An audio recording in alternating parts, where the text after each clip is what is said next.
Now when we say first expansion, we can't exactly say it's chronological because it's eternal. How can you have chronology in eternity? If Balaram is eternally existing, then how is he coming from Krishna? If Krishna is eternally existing, how is he coming from Nanda and Yashoda? These are wonderful mysteries. Because the concept of chronology in the spiritual world is not based on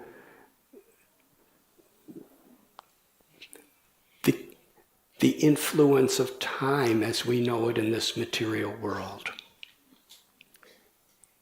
It is simply a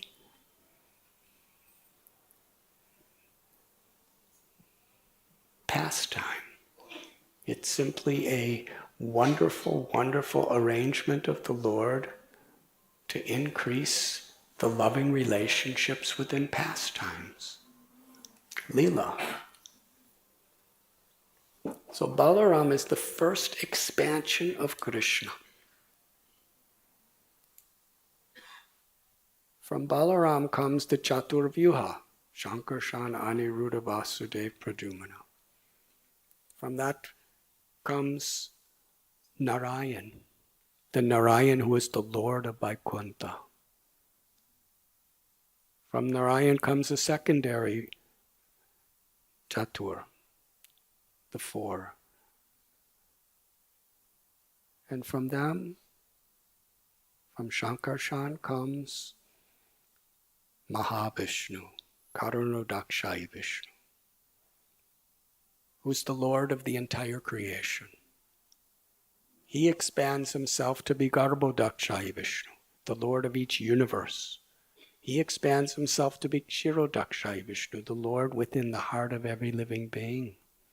And that Kshirodakshai Vishnu, who has a spiritual planet of Svetadvip, it is from he that all the avatars are manifested. Paritranaya sadhunam vinashaya chuduskrita. Krishna comes again and again and again into this world. All these great avatars, Narasimha, Varaha, Vamana, Ram, they all manifest through Kshirodakshai Vishnu. And the cause of all causes of all of these is Balaram. He's the origin of all incarnations, the origin of all Purusha avatars, but his origin is Krishna. And Balaram, he's the original guru because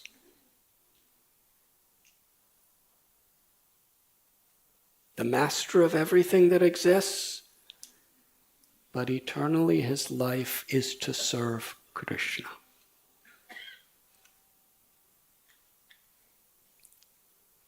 As Narayan, when the Lord appears as Narayan, Balaram appears as Anantashesha, to be his bed, his umbrella.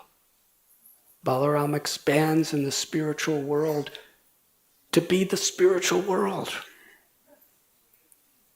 He becomes the Lord's shoes, his jewelry, his chair, his bed. In every possible way, he's simply serving the Lord, giving pleasure to the Lord. And in reciprocation, the Lord is always giving pleasure to Balaram. Similarly, the Hladini Shakti, Sri Radha, who's none different than Krishna. For all of eternity, she's the servant of Krishna, giving pleasure to Krishna. And Krishna, for all eternity, feels himself indebted as the servant of Radha, giving pleasure to Radha. So this is the sum and substance of the highest revelations of yoga, of spirituality, is loving relationship. Achintya Beda Beda Tattva. Balaram is one with Krishna. They are the self-same person. But eternally they're different also. And that difference is for one reason only, to facilitate loving reciprocation. And this is bhakti yoga, the yoga that reconnects us to that love. All the gopis are simply assisting Sri Radha, and all the gopis are simply assisting Balaram in loving Krishna.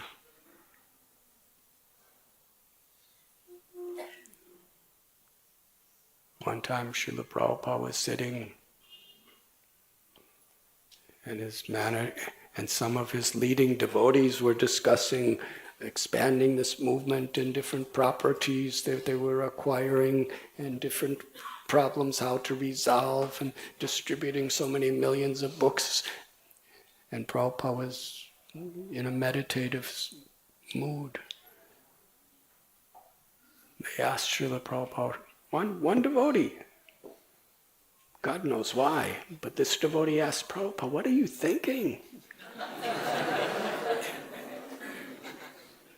Srila Prabhupada said, I'm just thinking, what did Yashoda Mai put in Krishna's lunchbox today?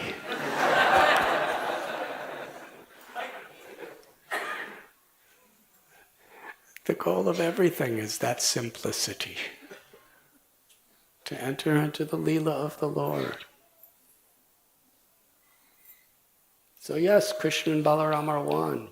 Radha, Krishna are one. But the separate identity that they simultaneously have is simply for the purpose of loving exchange. Nityo nityanam chaitanas chaitananam.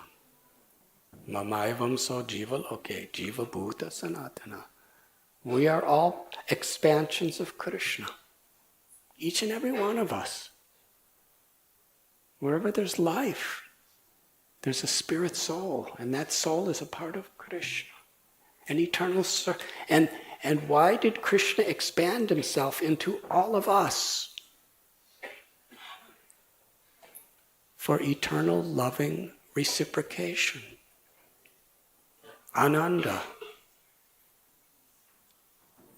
Krishna wants each and every one of us to taste the sweetest, highest happiness. And Krishna's feeling the sweetest, highest happiness in giving that happiness to us. And we are feeling that happiness and giving that happiness to Krishna. And that is the supreme reality. Above liberation. Above birth and death forever.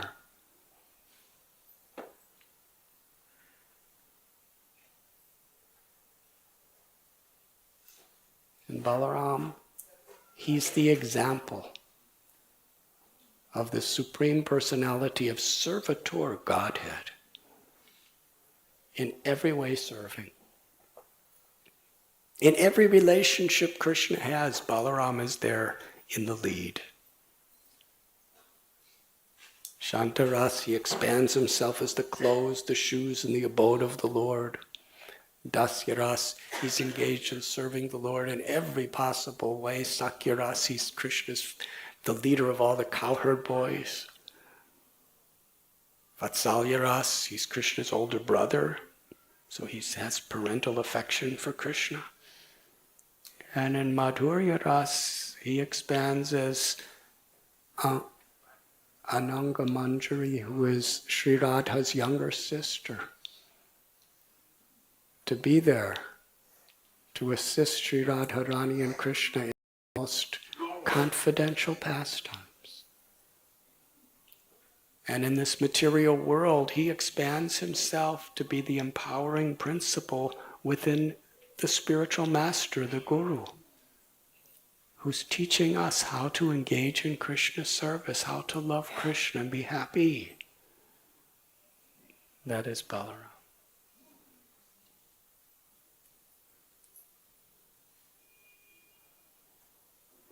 In Ram Lila, Balaram appeared as Lakshman,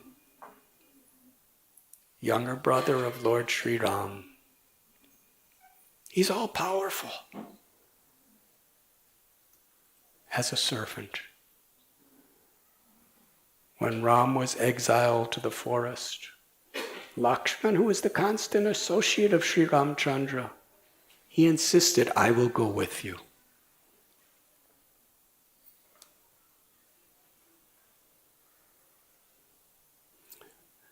Ram tried to convince Sita not to come. But Sita was so insistent. I cannot be separated from you. I must come with you. And Ram surrendered to the will of Sita. When Lakshman said, I will come, Ram didn't even bother trying to convince him otherwise. He said, yes, Lakshman, come. From their birth, Lakshman was always the servant of Ram. And although Lakshman is the source of Mahavishnu and all other avatars, he would walk in front of Sita and Ram, sometimes behind them, protecting them. When they'd come to a little place, whether it be Chitrakoot or Panchavati, Nasik, Lakshman would build a little house for them. Natural, simple. With his own hands he would build. When Ram and Sita were resting at night, Lakshman didn't sleep. He remained awake, guarding. When they were at the kingdom of Guha, Lakshman, along with Guha, made a nice little bed for Ram. And when Sita and Ram were resting, Lakshman stood up all night guarding.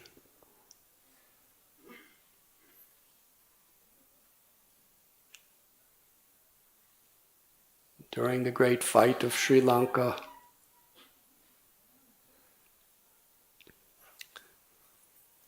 Lakshman was struck by a mystical powered javelin in his chest. He fell down and there was no symptom of consciousness in his body.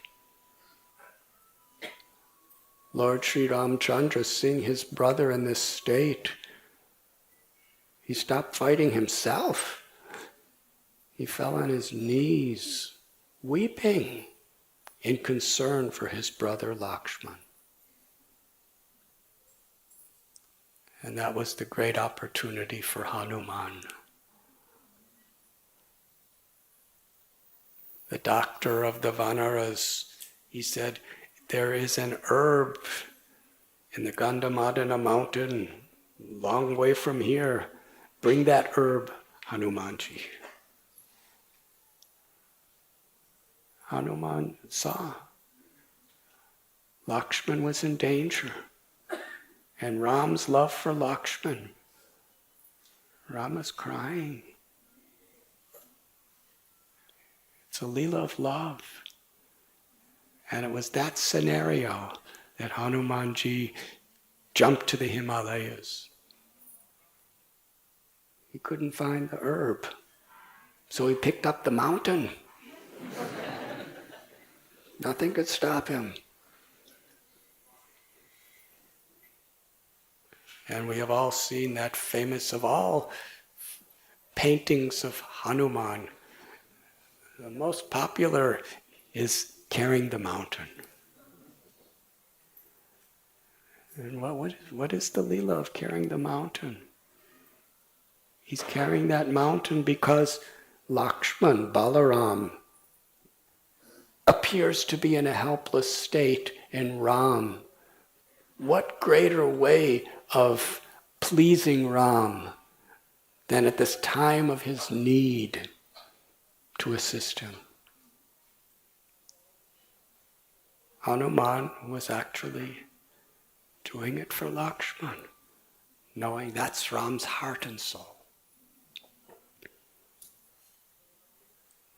And when the fragrance of the herb entered into Lakshman, he immediately came back to consciousness. That was pinnacle of Ram's happiness with Hanuman.